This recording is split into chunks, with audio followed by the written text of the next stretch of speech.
freaking heat wave. Wasn't it just like 60 something the other day? We're gonna let this guy go through.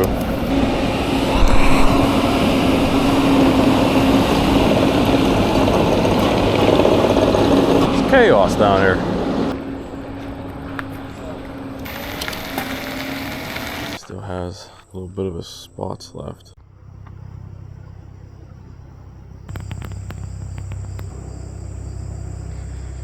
Nah. Nah. It's ignoring me. Hello. I'm coming down. I do have a different hook, and this time I actually have, if you didn't notice, the heat shrink tubing on it.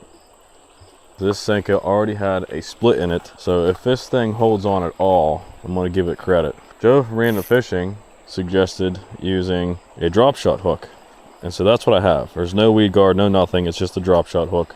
I think it's a reaction tackle drop shot hook, maybe a 1 or a 1/0. I can't remember exactly what size it is, but it looks decent to me, it looks good. Another thing to note, the rod I was using, funny enough, that was bad for throwing this wacky rig, especially with braid, I broke it. And so I went to the garage and found my 7.2 medium light PC Fun Serpent rod, and I spooled it with 8-pound fluorocarbon. This is like the complete other end of the spectrum now. You know, I had a rod that was too stiff and no stretch because of braid, and now I have a lighter action and stretchy fluorocarbon. So we're gonna make a cast. Oh, it casts very different. All I feel is stretchiness. I can't feel rocks, I can't feel anything, and it definitely does not cast like the braid does. I feel blind because I don't even have line I can see. That's okay. We're gonna come out here and make a few casts across the way. We're gonna have to get a few bites before I learn what a bite feels like, because right now I am feeling nothing. Cast decent. That's a snag. Holy stretch. Well, the snapping technique probably isn't gonna work for this. Oh, it came out. Whatever it was, it came out. I can't really palm it like I like. That's a bite. Okay. Okay, this feels weird. This feels weird. This is cool though. Spongy as crap. I can't tell if he's giant or tiny or I don't know what he's doing. This is cool. This is like a whole different kind of thing now. We got him. Oh, we got him in the head. Oh, right through the top of the head? I'm sorry, bud. I can't believe that. What the heck? See, so there's my thing with the Senko, right? Being weightless. In that case, I think what needed to be done was waited even longer, because what probably happened is he ate it like this, and then I hook set, and the hook went over top in his eye. The lack of feeling from the stretchy line and the lighter rod just has me wondering, I wonder how many bites you guys miss. Like, because with my braid, I literally know like how big rocks are and the shape of rocks from using braid. Like, I know when to let go, when to speed up, when to do things, simply because the braid will show me like a picture what under the ground looks like. And this, you could be getting bites and they're spitting it back out and you won't even know. With this kind of setup, you guys might say, yeah, I don't lose any fish. Well, what you could be losing is fish prior to hook setting, because they're spitting it back out and you don't feel anything. You know what I'm saying? Like, that's either a fish or, oh, it's a freaking tree. Okay, oh, there it is. You know what I'm saying? That's just how I picture it. I just know when I switched to braid, I almost instantly, immediately knew when I had a bite. Yeah, there's some learning curve that you got to figure out to know what's a rock in current versus a bite. But it doesn't take long to figure that out. But with this, you guys could be getting bites and you're not even getting that information. And the only reason why I say that and know that is because with braid, it's very rare that I don't feel a bite, especially when using a bait with a little bit of weight, where I can keep that line straight and use that weight to keep the line straight. To keep anything that moves that bait, I will feel it. Now, throwing a weightless Senko like that with braid, you can lose that straightness, because if you keep it straight, then it's just pulling your bait and it's not floating naturally. If you get a fish that is skeptical of what it's eating, I have had fish spit back out so fast that there's no point in even trying to set a hook. It's very different through here now. Man, is it hot. Jeez. So far, not a whole lot of action. This heat probably, well, could probably have them. Can't really work this like a crab either because it just stretches. It probably has these fish moved up below in the fast stuff even more than before. Some dragonflies banging on my rod.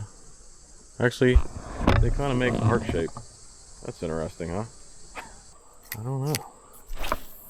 We've already made a bunch of casts, so this heat shrink tubing is the ticket, if you ask me. Ooh. It's hard to twitch this thing. You can't really twitch it. It just stretches. My problem is I'm trying to keep contact with this thing and I'm probably moving it too much. Snag. Come out. We aren't getting any bites, man. Dang, this is crazy. That's a snag.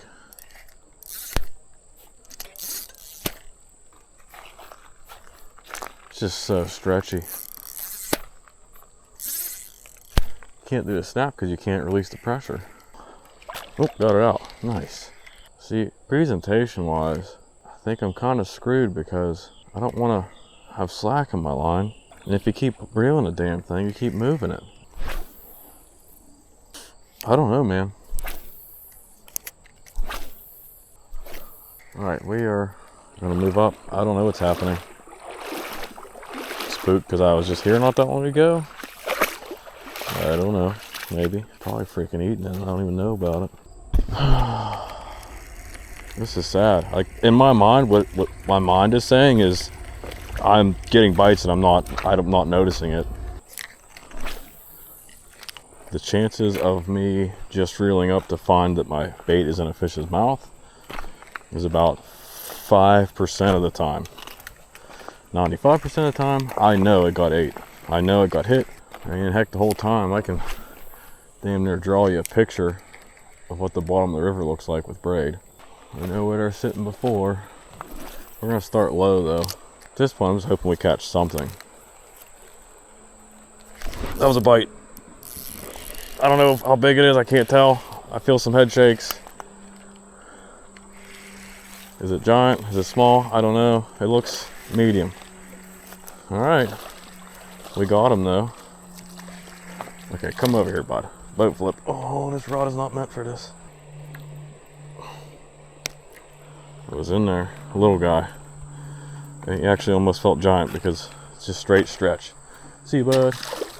All right, we still have a Senko though, and keep in mind, like I said, this Senko is ripped underneath that heat shrink. See, we're close now. We have this line going out there, so I'm in contact now. So we will feel a bite. Is that a fish? Snag. Come out. Like I said, I would not be surprised if we somehow had a camera on this Senko. I will most bet you $1 million. We absolutely are missing bites. Fish or a snag? Snag. Got it out. That's not a fish. I'm literally hook setting like over my head because there's so much stretch. We've made a hell of a lot of casts. See, the thing is, like, when you're tight enough to feel a bite with all this stretch, you're either down current or you're pulling your bait. If you're throwing up river above you and you're trying to keep contact with this Oh my. You're dragging this, which to me is not good, because ultimately the best presentation you're going to have is basically dead sticking it. Holy shit, dude. And that's the whole point of having a weightless wacky rig, because it is the most lifelike and it floats and it's buoyant, and it's not going to get snagged as bad because it's weightless. I don't know, we've spent more than enough time here and made more than enough casts. They're either not here, not eating, or they're eating it and I don't know it. This Senko partially cracked in the center of this, and that heat shrink tubing, this is the same Senko from the beginning of the trip. I don't know how many casts I made, but it was a lot, and we caught 2 fish. And as for the drop shot hook, we're right now 100% land rate. Every bite we felt and set the hook, we caught a fish. Personally, my belief is I would never ever expect to come here even the day after with the same bait and only catch 2 fish over there. My mind is saying I'm missing bites. Kind of like a cast, wait, lift, and ask yourself, is it heavy? Is it heavy? Oh, it's not heavy, let it go. And you just do it again, and again, and again, and again. Ooh, what? Wind knot? A wind knot? Again, that is an issue everyone says is, oh, braid, wind knots, oh, braid, wrapping your tip. This is freaking fluoro.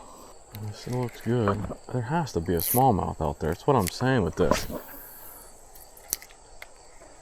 Doesn't make any sense to me that we're not getting any fish. So, like, literally, I have to be missing bites. There's no way it's this dead. It's kind of a red flag with how many fish we're not catching. You know, with braid, I might be hook setting rocks at different points, because no matter what, rocks can still feel like a bite. But like, I'm not even false hook setting because I don't feel anything.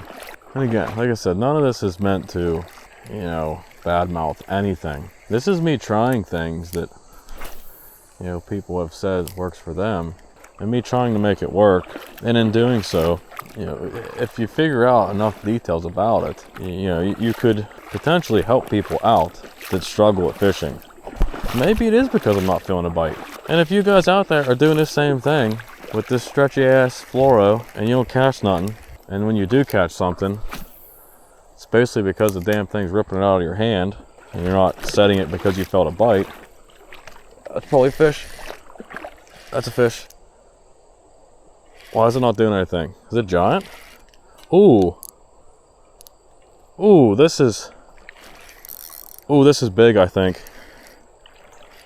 It was not a good hook set because, like I said, it was actually just kind of pulling it out of my hand. I never felt a bite.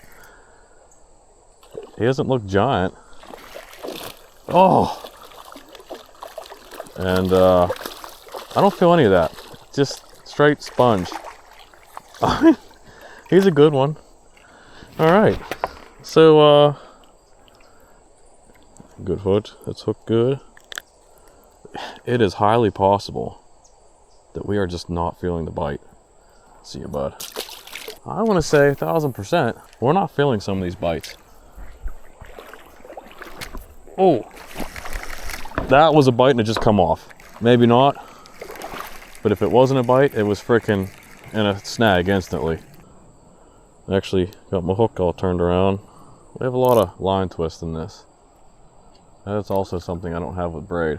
Now, there was instant tension on that, and I can't make up that much time. Can't make up that much distance when it's all that stretchy. Like that fish we just caught, I only felt it because it just started taking off. My speculations, and I think if you guys gave braid a shot, the amount of sensitivity you're going to gain is unbelievable. This is like, if you compare this to like video games, you know, today you got, I don't really play video games anymore, but you know, games that are in 4K, right? This is like going back to Super Nintendo. You don't know what's going on out there. You ain't feeling rocks, you're not feeling depth. And if you ain't feeling rocks, you ain't feeling depth, you ain't feeling bites. So you're feeling bites, I know you guys are. I feel some bites. I'm just saying, you're not feeling all of them. You're feeling the real good ones, the real rowdy ones, when you have that line taut enough. This is a fish. This is also, he's not doing anything. Is he gonna jump? He's a decent one. I felt that bite. The sponginess is making the fight awfully fun, I'll say that. We got another medium. He felt like a giant for a second. Hook good again. There we go.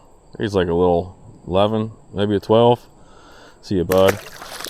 On this setup though, they feel giant. They feel giant.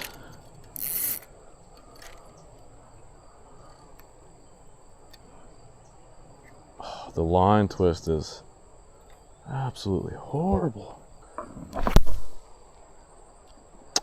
Forgot to open the bail. Oh, that Senko's gone. Oh, something's gonna eat that.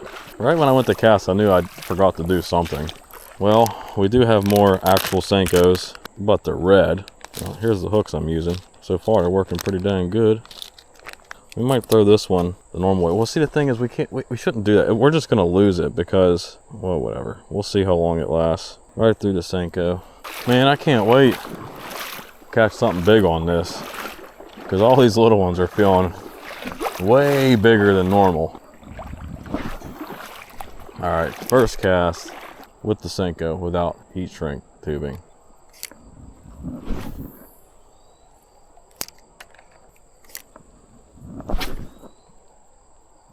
Third cast, gone. But I am trying to bomb them across the river too, so. And then again, basically skin hook this guy. Now we can whip it. I think we got a fish. We got a fish. Ooh. We got a fish. Just felt pressure. Did not feel bite. Feels decent. They'll eat the red one. They'll eat the red one. Another test confirmed. They'll eat the red one. Not a giant. I feel like I'm pulling so hard on them, but I'm definitely not. It's a decent one. A little bit bigger. And he's hooked pretty deep. All right, we might need a pliers for this guy. You just swim around for a minute. Bud, calm down. All right, we got it. He's a decent little one. See you, bud. I think that might be the first time I need to grab pliers in a long time. I'm gonna keep them handy. Now, I do see benefits in this. The stretchiness will absolutely help keep those fish pinned. There's so much stretch, they shake their head. They're never going to get slack. In doing this, it may teach me a lesson, since my rod that I broke, that I love so much. When it comes to giant fish, it's really no problem. You know, you can load up that rod real nice. But, you know, not giant fish, you can't, they're not heavy enough to really load that rod up. Ah, wind knot? What is happening? I mean, braid, you know, you have a first, you know, trip out that you might get some wind knots and stuff like that, and you're always at risk for rod tip wrap if, you know, certain things happen. You get slack in your line, but this is driving me nuts. I'm trying real hard to find a benefit in fishing with this. So, drop shell hook gives a thumbs up. The heat shrink tubing, another thumbs up. Straight fluorocarbon, I ain't sold on that one. 4-inch Senko, 100% thumbs up. Much better than a 5-inch, you ask me.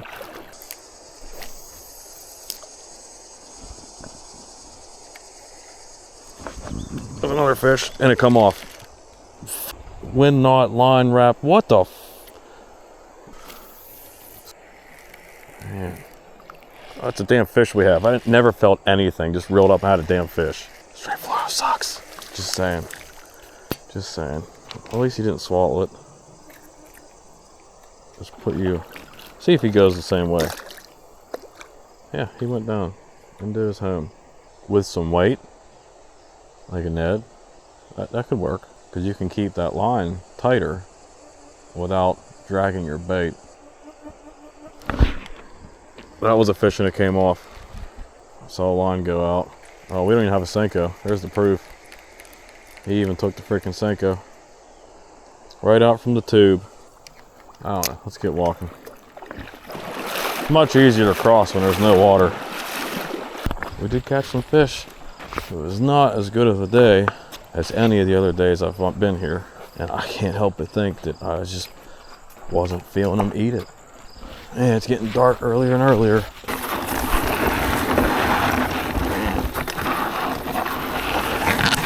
I don't know how many more days I got in me throwing this freaking wacky rig. I like feeling bottom.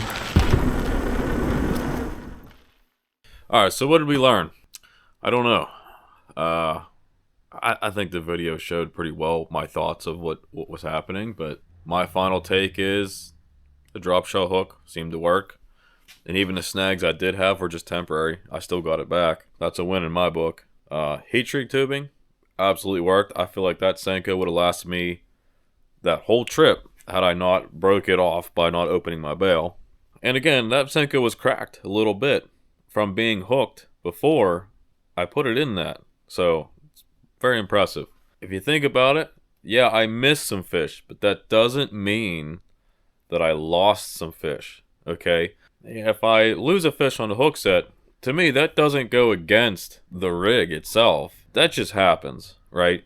So my point is, with this setup now, with it being skin hooked through the heat shrink, it being a drop shot hook, and it being on fluoro, we didn't lose a single fish. So those are all good things. Now, my speculation is, we're getting bites that we were unaware of, and thus that's a fish lost in my book because you didn't have the opportunity to hook it because, you know, some smallmouth will eat a Senko and they'll swallow it and poop it out. You know, they'll just eat it, right? But there are smart fish out there that won't do that. They'll eat it, test it, and spit it right back out. I don't care what kind of scent you have on it, what kind of color, what you're doing with it. I think the smarter, and especially technically the bigger fish, are most of the time smart enough to know that that's not actual food within a second of it being in its mouth. That's my take on it. I could be wrong. I could be wrong about all this stuff. I don't know. These are all my theories and my experiences. But so far, I still have a feeling like there's something missing here. There's something I'm not understanding. Because after this third trip of throwing a wacky rig, I still, for the life of me, can't see why I would throw this wacky rig. This is strictly river fishing we're talking about. I think I fished a lake or a pond twice this year, and every time I go, I'm disappointed. You could say it's my skills or my knowledge. I don't care. I don't enjoy going to lakes and ponds anymore. To me, it's nothing but 12, 13-inch largemouth, and you're just, it takes forever to get them. I'm not a fan of lake and pond fishing. At least not around here. I'm sure there's some situation where I could enjoy that kind of thing, but like, for here, it's the river. I love fishing the river. It's never going to change. I know most of you guys are gone at this point, but it doesn't matter. I got to get this out. So at this point, if this is a correct way of throwing a wacky rig, which I don't think I'm quite there yet. We're getting there. At some point we'll figure something out to where you're hooking them, you're catching a bunch, there's no issue, right? How it stands currently. My point is, if I want to throw a wacky rig, I have to change my setup that I use normally. Not saying I couldn't find a setup that works for both. I'm sure a lot of people throw a net on this kind of setup. But to me, I'm losing so much feeling. I couldn't bear to throw my Ned with this setup like this.